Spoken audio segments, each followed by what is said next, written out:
ഹേ guys, ഞങ്ങൾ തെങ്കാശി പോയ സമയത്ത് ഞങ്ങൾ ആദ്യം ചെന്നത് തിരുമലൈക്കോവിലോട്ടാണ്. തിരുമലൈക്കോവിലിൽ നമ്മൾ പുഷ്പ സിനിമയിൽ വൈറലായതിനു ശേഷം പോകണമെന്നും പറഞ്ഞുകൊണ്ടിരുന്നു വർഷങ്ങളായി. ഇപ്പോഴാണ് പോകാൻ പറ്റിയതും.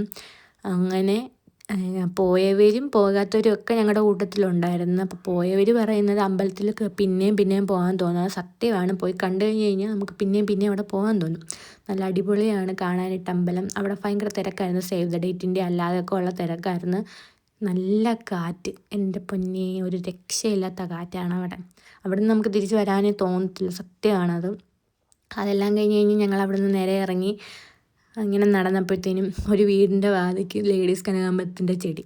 അപ്പം ലേഡീസ് കനകാമ്പരം കണ്ടപ്പോഴത്തേനും അമ്മ പറഞ്ഞു അമ്മയ്ക്കത് വേണം ആ ചെടി. അങ്ങനെ അവിടുത്തെ ആ ചേച്ചിയോട് പറഞ്ഞപ്പോഴത്തേനും പുള്ളിക്കാരിക്ക് കാര്യം മനസ്സിലായി. അങ്ങനെ പുള്ളിക്കാരി അവരുടെ വീടിൻ്റെ അപ്പുറത്ത് നിന്നെങ്ങാണ്ട് തയ്യൊക്കെ പിച്ചിക്കൊണ്ട് വന്നിട്ട് അമ്മയ്ക്ക് കൊടുത്ത്. അമ്മമാരൊക്കെ ഇങ്ങനെയാണ് അല്ലേ? ഞങ്ങളുടെ അമ്മ ഇവിടെ വന്ന് ചെടിയും പിച്ചിക്കൊണ്ട് വന്നേക്കുവാണ്.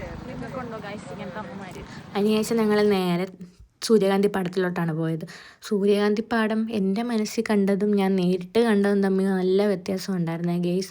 ഞാൻ വീഡിയോയ്ക്കകത്തിലൊക്കെ കാണുമ്പോഴത്തേനും ഏക്കർ കണക്കിന് ഇങ്ങനെ വ്യാപിച്ച് കിടക്കുന്ന പാടങ്ങളാണ് കാണുന്നത്. അതുപോലെ തന്നെ ഓരോരുത്തർ പോയ അഭിപ്രായവും നമ്മളോട് പറഞ്ഞു കേട്ടിട്ടുള്ളത് അങ്ങനെയാണ്. പക്ഷെ ഞാൻ ചെന്നപ്പോഴത്തേനും ഇത്രയും മാത്രമേ ഉണ്ടായിരുന്നുള്ളൂ. എന്തായാലും വന്നത് കണ്ടത് ഒത്തിരി ഇഷ്ടപ്പെട്ടു. കുറച്ചാണെങ്കിലും കുറേ വീഡിയോയും ഫോട്ടോയൊക്കെ എടുത്ത് എന്തായാലും അതൊരു അടിപൊളിയായിരുന്നു. നല്ല നട്ടുച്ച സമയമായതുകൊണ്ട് വെയിൽ കൊണ്ട് മൂടിളകി മനുഷ്യൻ്റെ. അത് കഴിഞ്ഞിട്ട് നേരെ ഞങ്ങൾ പോയത് അന്യംപാറയിലോട്ട്. അന്യംപാറയിലും അടിപൊളിയാണ്. അത്യാവശ്യം ഞങ്ങൾ വൈകുന്നേരം ആയോ അവിടെ ചെന്നപ്പോഴത്തേനും. വൈകുന്നേരം ആയോയെന്ന് വെച്ചില്ല, ഒരു 3 മണി ആ സമയമൊക്കെ ആയെന്ന് തോന്നുന്നു.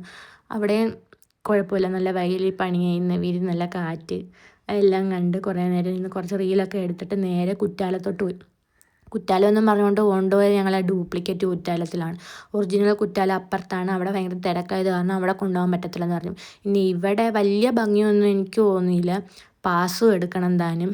അങ്ങനെ ചെന്ന് ഫുള്ള് അവിടെ കുറച്ച് നേരം നിന്ന് മേലെ 2 സെക്ഷനായിട്ടാണ് കുളിക്കാനൊക്കെ ഉള്ളത്. അത് കാരണം അവിടുത്തെ ഒന്നും ഞാൻ എടുത്തില്ല. പക്ഷേ ഒറിജിനലാണ് നല്ലത്, അപ്പുറത്തെ കുറ്റാലമാണ് നല്ലതെന്ന് അമ്മ പറഞ്ഞിട്ട് അമ്മ പോയത് കാരണം ഇവിടുന്ന് ഞങ്ങൾ നേരെ ഇറങ്ങി ആഹാരമൊക്കെ കഴിച്ചിട്ട് വീട്ടിലോട്ടും പോയി. അപ്പം അത്രയേ ഉള്ളൂ.